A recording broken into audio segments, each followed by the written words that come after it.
Day 2 of the mostly virtual Republican National Convention. Tonight we'll hear from the usually reserved First Lady Melania Trump.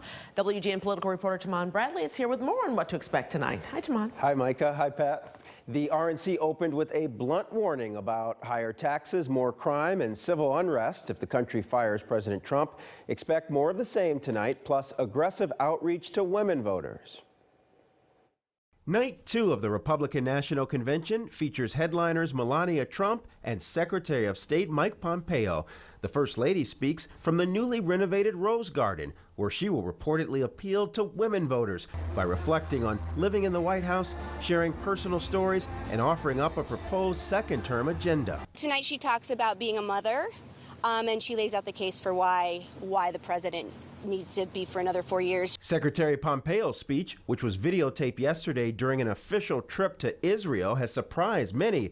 There's a long-standing tradition to draw a line between politics and diplomacy.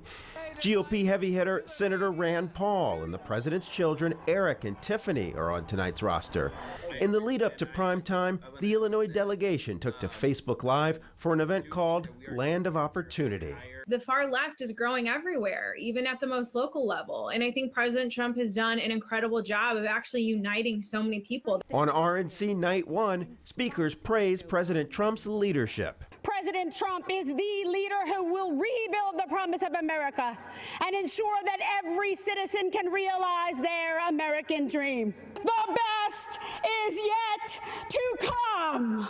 Others warned what America would be like with a President Biden controlled by radical liberals. Biden's radical left-wing policies would stop our economic recovery cold. After Democrats bludgeoned President Trump over his handling of the coronavirus pandemic, the convention is offering a rebuttal. Our hearts overflow with appreciation for the incredible frontline workers.